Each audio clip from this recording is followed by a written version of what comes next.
సుమన్ టీవీలో మీ personal and business promotions కోసం కింది నెంబర్కి కాంటాక్ట్ చేయండి. అందరికీ నమస్కారం. ఈ రోజు మన బాపట్ల జిల్లా పోలీస్ స్పెషల్లీ చుండూర్ సిఐ గారు ప్లస్ మన సైబర్ టీంతో ఒక మంచి డిటెక్షన్ చేయడం జరిగింది. సో ఇది ఒకటి మన డిజిటల్ అరెస్ట్ సంబంధించిన కేసు. సో నేను ముందే మీకు డిజిటల్ అరెస్ట్ ఏంటి అంటే ఒకసారి ఎక్స్ప్లెయిన్ చేస్తాను, తర్వాత కేసు డీటెయిల్స్ కూడా మీకు చెప్తాను. సో నార్మలీ వాళ్ళు కొంచెం ఆన్లైన్ రీసెర్చ్ చేసుకొని సీనియర్ సిటిజన్స్ లేకపోతే బాగా డబ్బు ఉన్న వ్యక్తి డేటాబేస్ చూసుకొని వాళ్ళని టార్గెట్ చేస్తారు.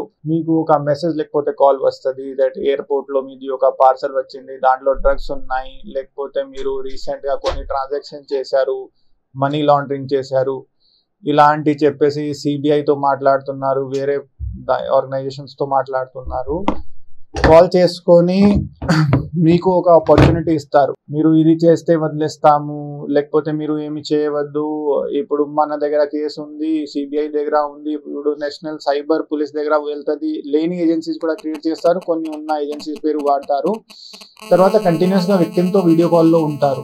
ఈవెన్ ఎక్కడ వెళ్ళినా ఏం చేసినా, even in some cases multiple 2-3 days వరకు వాళ్ళు కంటిన్యూస్ గా విక్టిమ్స్ తో వీడియో కాల్ తో ఉంటారు. ట్రాన్సాక్షన్స్ చేయిస్తారు. తర్వాత డబ్బు వచ్చిన తర్వాత వేరే రకరకాలుగా, ఒకసారి సపోజ్ ఒక సిబిఐ పేరు వాడుకొని డబ్బు తీసుకున్నారు, నెక్స్ట్ డే వేరే ఇప్పుడు మనిషి నేను కస్టమ్స్ డిపార్ట్మెంట్ తో మాట్లాడుతున్నాను, ఇలాంటివి చెప్తారు. రకరకాల ఏజెన్సీస్ ఇలాంటివి చేస్తారు. సో ఇలాంటి డిజిటల్ అరెస్ట్ అలాంటి ప్రొసీజరే యాక్చువల్లీ లేదు.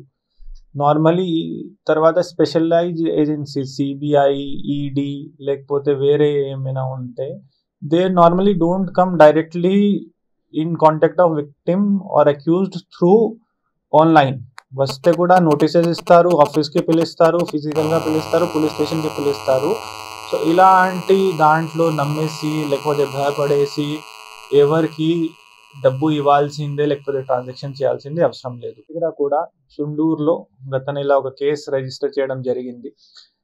దాంట్లో విక్టిమ్ ఆయన ఒక 74 lakhs వరకు పోగొట్టుకున్నారు. ఆయనకి కూడా ఒక కాల్ వచ్చింది, మీది ఒక పార్సల్ సీజ్ అయింది, మీ మీద కేసు ఉంటుంది, మీరు జైలుకి పోతారు, మీరు మా మాట వినేసి ఏం అంతా చేస్తే మీకు వదిలేస్తాం. సో ఆయన over continuous period of time around 75 lakhs transaction చేశారు. చివరికి ఫ్యామిలీతో మాట్లాడేసి పిల్లలతో మాట్లాడేసి ఆయనకి అర్థమైంది. ఆ తర్వాత మన దగ్గరికి వచ్చారు. వెంటనే మేము 1930తో రిజిస్టర్ చేశాము. ఆల్మోస్ట్ బ్యాంక్ వాళ్ళతో కూడా మాట్లాడుకొని ఆ రోజే అరౌండ్ 18 lakh అమౌంట్ మేము ఫ్రీజ్ చేయడం జరిగింది. అది చేసిన తర్వాత ఇన్వెస్టిగేషన్ స్టార్ట్ చేశాము. మెయిన్లీ ఇప్పుడు కూడా అండర్ ఇన్వెస్టిగేషన్ ఉంది కేసు. బట్ ఇప్పుడు వరకు వచ్చిన ఫ్యాక్ట్స్ మీకు ఇప్పుడు చెప్తాను. టోటల్ మేము ఇనిషియల్గా 5 accounts ఐడెంటిఫై చేశాము. దాంట్లో గత 2 నెలలు చూస్తే ఒక 18 crores వరకు ట్రాన్సాక్షన్ జరిగాయి. ఇంకా మేము ఇప్పుడు లొకేషన్ బేస్ చేసుకొని ఇంకొన్ని టెక్నికల్ అనాలిసిస్ వాడుకొని ముద్దాయి వరకు ఐడెంటిఫై చేశాము కొంతమందిని. యాక్చువల్లీ ఒక పెద్ద గ్యాంగ్ ఉంది. దాంట్లో మన టీం ఇక్కడ నుండి పంపించేసి రాజస్థాన్లో కూడా ఇలాంటివి ఉంటారు, చేస్తున్నారు. అక్కడ పంపించాము. ఏటీఎం విత్డ్రాల్స్ కొన్ని జరిగాయి. ఏటీఎం విత్డ్రాల్స్ జరిగిన తర్వాత దాంట్లో మేము చూసాము ఫుటేజ్లో ఐడెంటిఫై అయ్యారు కొంతమంది. కానీ ఇవి ఎంత అంటే ఫోన్ నెంబర్ ఒక పేరు మీద ఉంటుంది, అకౌంట్ ఒక పేరు మీద ఉంటుంది, లొకేషన్ ఎక్కడైనా చూపిస్తుంది. వాళ్ళు నార్మల్గా వాట్సాప్ కాల్ వాడతారు.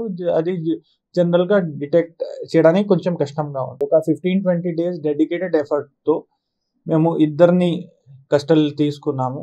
వాళ్ళ దగ్గర నుండి ఆల్మోస్ట్ 24 డెబిట్ కార్డ్స్, ఒక 7 lakhs వరకు క్యాష్, కొన్ని బ్యాంక్ పాస్బుక్లు అవి అంతా సీజ్ చేయడం జరిగింది. దీని తప్ప చూస్తే ఆ డేటా చూస్తే ఏ అకౌంట్స్ వాళ్ళు ఇన్వాల్వ్ అయ్యాయో, ఎలాంటి కంప్లైంట్స్ ఉన్నాయంటే ఎన్సిఆర్పి పోర్టల్ మేము చెక్ చేసాము. So almost 43 police station of 39 districts across 18 states. So out of all the states, all more than 50% states లో వాళ్ళ అగేన్స్ట్ కంప్లైంట్స్ ఉన్నాయి. అది కూడా గత 2 నెలల గురించి మేము మాట్లాడుతున్నాం. ఇలాంటి వాళ్ళు ఇప్పుడు ఉన్న మన దగ్గర ఎవరు ఉన్నారు. రమేష్, ఇతను జోధ్పూర్ నుండి ఉన్నారు. శరణ్ కుమార్ కూడా జోధ్పూర్ నుండి ఉన్నారు.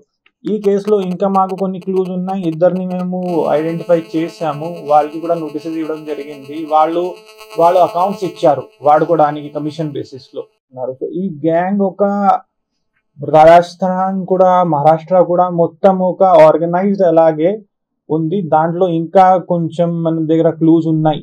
So because it is open investigation, I cannot brief media as of now.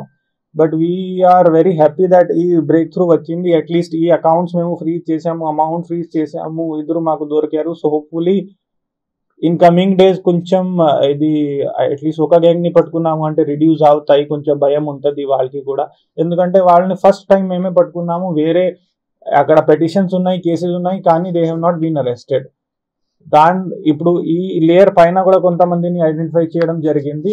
Hopefully soon we will be arresting them also. మీడియాకి మన తరఫు నుండి రిక్వెస్ట్ ఏంటంటే, ఈ డిజిటల్ అరెస్ట్లు, ఇన్వెస్ట్మెంట్ ఫ్రాడ్లు చాలా జరుగుతున్నాయి. బేసిక్లీ వాళ్ళు ఒక హ్యూమన్ ఇమోషన్ ని, గ్రీడ్ ఉంటుంది, నేను తొందరగా డబ్బు సంపాదించుకోవాలి, లేకపోతే భయం ఉంటుంది.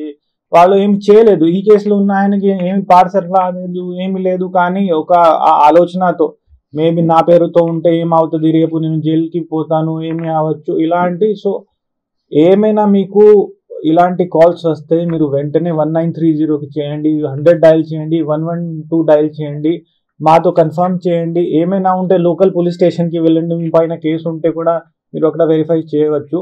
బట్ ఇలాంటి కాల్స్ని నమ్మవద్దు. ఈ డిజిటల్ అరెస్ట్ లేకపోతే ఇన్వెస్ట్మెంట్ ఫ్రాడ్కి మీరు విక్టిమ్గా అవ్వకూడదు. Thank you.